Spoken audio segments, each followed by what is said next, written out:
Nike did not begin with a giant marketing campaign. It began with a problem. In the early 1970s, the company was still small, still searching, still trying to build something runners would actually care about. And one of the most important turns in Nike's early story did not begin in a lab or in a boardroom or in some polished strategy meeting. It began in a kitchen with a waffle iron. That sounds ridiculous, and that is exactly why the story works. Because real business breakthroughs often do not arrive looking impressive. They arrive looking odd, improvised, almost laughable. Bill Bowerman was obsessed with making running shoes better. Not more fashionable, not more complicated, just better, lighter, faster, sharper. He was the kind of person who looked at a shoe and did not see a finished product. He saw wasted weight, lost energy, weak grip, missed performance. That obsession mattered because Nike was still young enough to need a real edge.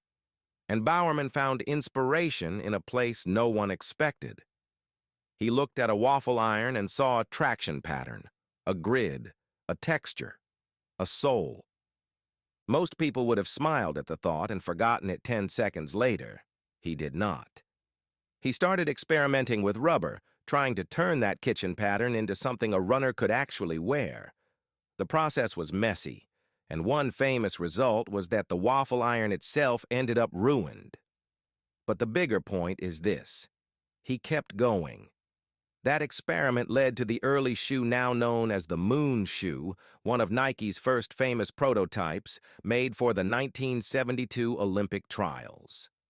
It got that name because the tread left marks in the dirt that reminded people of moon footprints.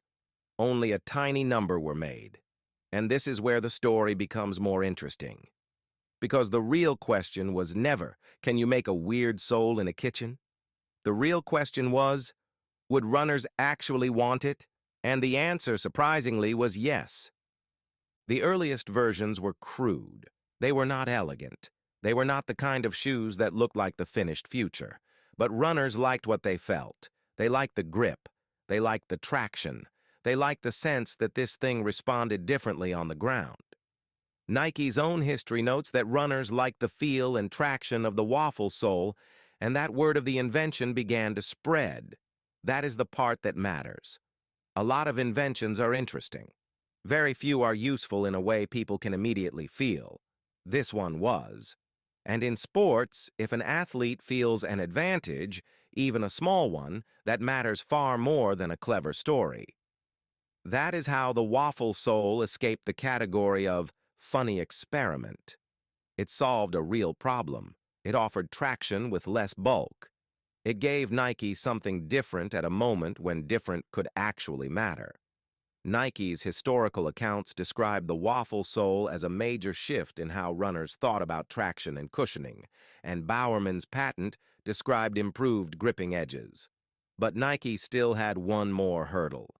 A strange prototype is not the same thing as a successful product. This is where many companies lose momentum. They discover something promising, but they never refine it enough to scale. They invent, but do not translate. They impress, but do not commercialize. Nike did not stop at the strange first version. Bowerman kept refining the idea. The rough early concept evolved. The sole became cleaner, more practical, more marketable.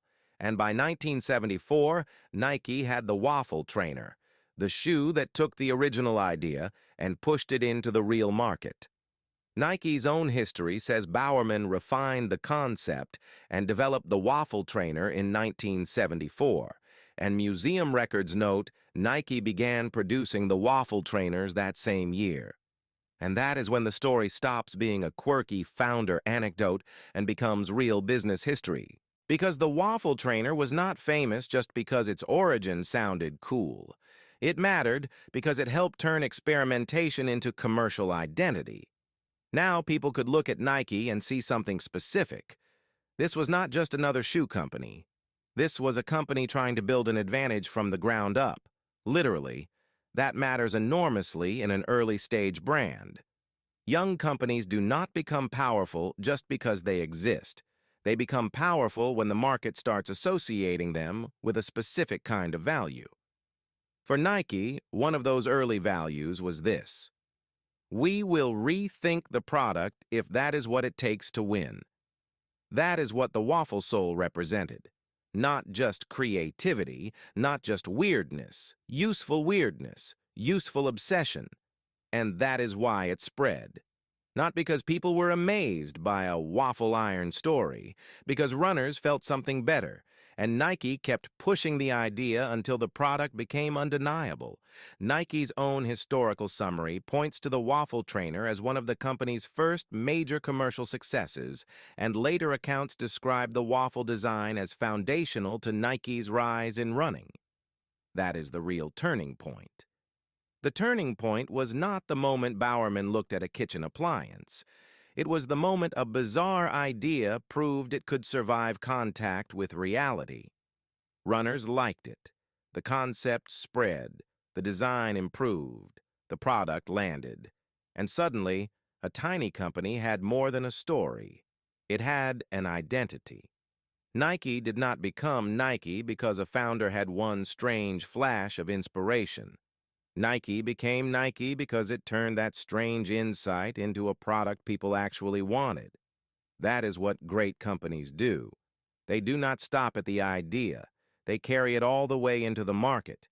And sometimes, that journey begins in the most absurd place imaginable: a kitchen, a waffle iron, and one founder who refused to ignore what everyone else would have dismissed. Because the waffle trainer was not famous just because its origin sounded cool. It mattered because it helped turn experimentation into commercial identity. Now people could look at Nike and see something specific. This was not just another shoe company. This was a company trying to build an advantage from the ground up. Literally. That matters enormously in an early-stage brand. Young companies do not become powerful just because they exist. They become powerful when the market starts associating them with a specific kind of value. For Nike, one of those early values was this: we will rethink the product if that is what it takes to win.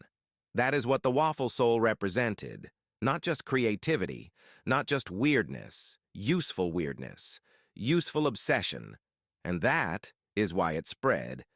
Not because people were amazed by a waffle iron story, because runners felt something better, and Nike kept pushing the idea until the product became undeniable.